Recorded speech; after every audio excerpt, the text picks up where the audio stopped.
അസ്സലാമു അലൈക്കും വറഹ്മത്തുള്ളാഹി വബറകാതുഹു. ബിസ്മില്ലാഹിർ റഹ്മാനിർ റഹീം. അൽഹംദുലില്ലാഹി മുദബ്ബിരിസ് സമാവാതി വൽ അർളീൻ. അല്ലാഹുമ്മ സ്വല്ലി അലാ മുഹമ്മദിൻ സയ്യിദിൽ അവ്വലീന വൽ ആഖിരീൻ. സമാദരണീയരായ സത്യവിശ്വാസികളെ, അള്ളാഹു നമ്മെ എല്ലാവരെയും അനുഗ്രഹിക്കട്ടെ. അവൻ്റെ ഫദ്ല് കൊണ്ട് റഹ്മത്തിൻ്റെ കവാടങ്ങൾ നമുക്ക് തുറന്നു തരട്ടെ. ആമീൻ യാ റബ്ബൽ ആലമീൻ. പ്രിയമുള്ളവരെ, അറബി അക്ഷര പഠന ക്ലാസ്സിലെ 5ാമത്തെ ക്ലാസ്സിലാണ് നാം ഉള്ളത്. കഴിഞ്ഞ ക്ലാസ്സിൽ അറബി അക്ഷരമാലയിലെ ദാൽ, ദാൽ എന്നീ 2 അക്ഷരങ്ങൾ പരിചയപ്പെട്ടു. ഇന്ന് അതിന് ശേഷമുള്ള 2 അക്ഷരങ്ങളാണ് നാം പഠിക്കാൻ പോകുന്നത്. ഒരു കാര്യം വിനയത്തോടുകൂടെ സൂചിപ്പിക്കാനുള്ളത്, ഈ ക്ലാസ് ആരും നിസാരവൽക്കരിക്കരുത്. കാരണം ഇത് നിങ്ങൾ കേൾക്കുമ്പോൾ ഇത് ഞങ്ങൾ മദ്രസയിൽ നിന്ന് പഠിച്ചതല്ലേ, ഇതൊക്കെ ഞങ്ങൾക്ക് ബൈഹാർട്ടല്ലേ, ഇതൊക്കെ ഞങ്ങൾക്ക് സിമ്പിളല്ലേ എന്ന തോന്നൽ നിങ്ങൾക്കുണ്ടാവാം. പക്ഷേ ഈ അക്ഷരങ്ങൾ ഉൾക്കൊള്ളുന്ന ഖുർആനിലെ പദങ്ങൾ നമ്മൾ ഉച്ചരിക്കുമ്പോൾ, അല്ലെങ്കിൽ മറ്റുള്ള ആളുകൾക്ക് അത് ശരിയാണോ എന്ന് നമ്മൾ പറഞ്ഞു കൊടുക്കുമ്പോഴാണ് നമ്മുടെ ഈ അക്ഷരങ്ങളിലുള്ള പിഴവ് ബോധ്യപ്പെടുക. അപ്പോൾ ഇൻഷാ അല്ലാഹ് ശരിയായ രൂപത്തിൽ അത് പ്രാക്ടീസ് ചെയ്യുക തന്നെ വേണം. അള്ളാഹു തൗഫീഖ് നൽകട്ടെ. ആമീൻ യാ റബ്ബൽ ആലമീൻ. ഇന്ന് നമ്മൾ പഠിക്കാൻ പോകുന്നത് നേരത്തെ പറയപ്പെട്ട അക്ഷരങ്ങൾക്ക് പിറകെ വരുന്ന 2 അക്ഷരങ്ങളാണ്.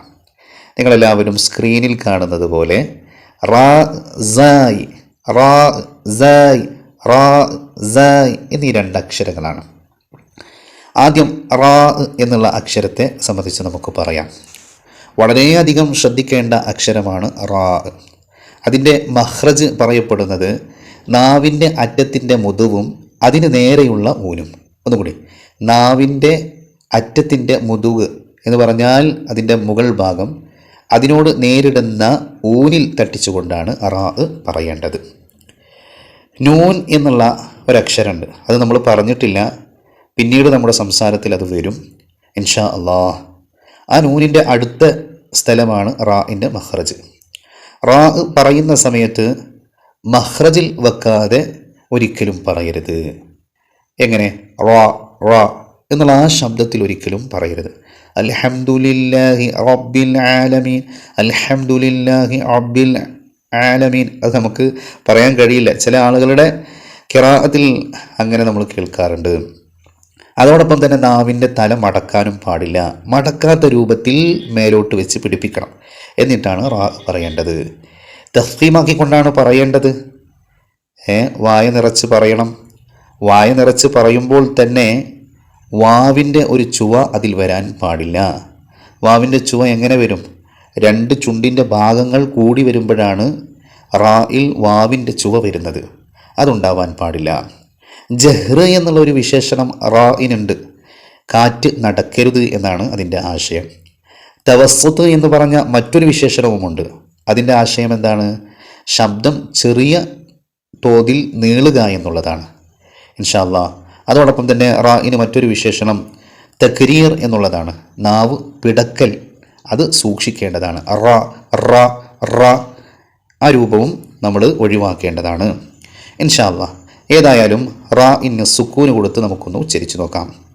അർ, അർ, അർ, അർ. ഇനി എല്ലാ ഹർക്കത്തുകളും കൊടുത്ത് നമുക്കൊന്ന് പറഞ്ഞു നോക്കാം.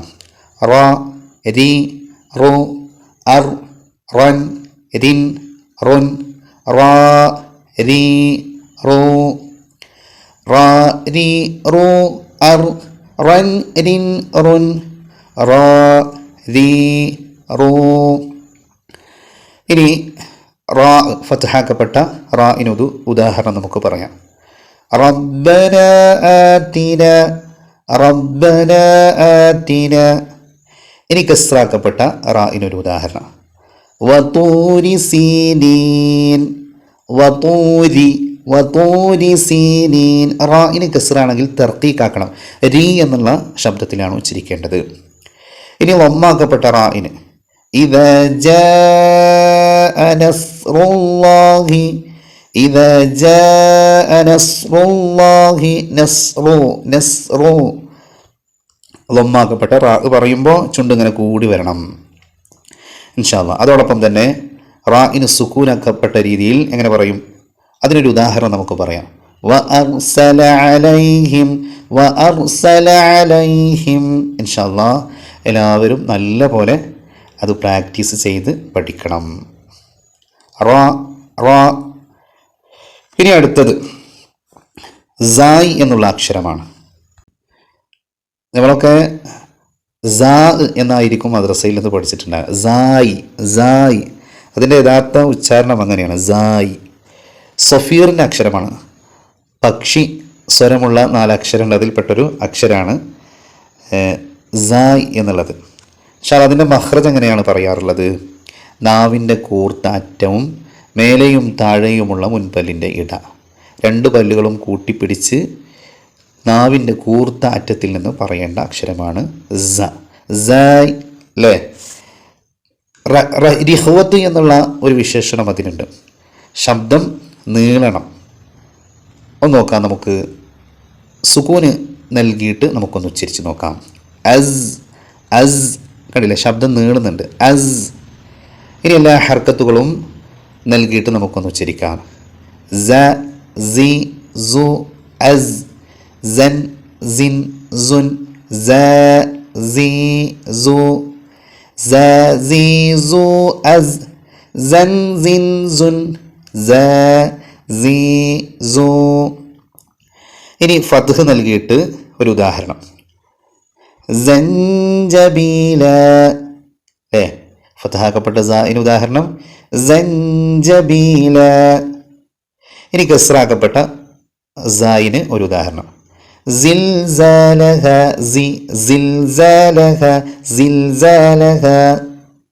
ഇനി ലമ്മാക്കപ്പെട്ട സായിന് ഒരു ഉദാഹരണം ഇദാ സുൽസിലത്തിൽ അർളു ഇദാ സുൽസിലത്തിൽ അർളു. ഇനി അടുത്തത് സുക്കൂനാക്കപ്പെട്ട സായിന് ഒരു ഉദാഹരണം അസ്വാജ അസ്വാജ. ഇൻഷാ അല്ലാഹ് ഈ അക്ഷരങ്ങളൊക്കെ നല്ലപോലെ പ്രാക്ടീസ് ചെയ്യുക. പ്രത്യേകിച്ച് റാ ആണ് പലർക്കും പിഴവ് വരാറുള്ളത്. അപ്പോൾ റാ അതിൻ്റെ ഉച്ചാരണ ശുദ്ധിയോടുകൂടെ തന്നെ നമ്മൾ ഉച്ചരിച്ച് പഠിക്കുക. എന്നിട്ട് ഫാത്തിഹകളിലും മറ്റുള്ള ഖുർആനിൻ്റെ ഭാഗങ്ങളിലൊക്കെ റാ വരുന്ന സമയത്ത് മനോഹരമായി ഉച്ചരിക്കാൻ നമുക്ക് കഴിയണം. അല്ലാഹു റബ്ബുൽ ഇസ്സത്ത് തൗഫീഖ് നൽകി അനുഗ്രഹിക്കട്ടെ. ആമീൻ യാ റബ്ബൽ ആലമീൻ. അസ്സലാമു അലൈക്കും വറഹ്മത്തുള്ളാഹി.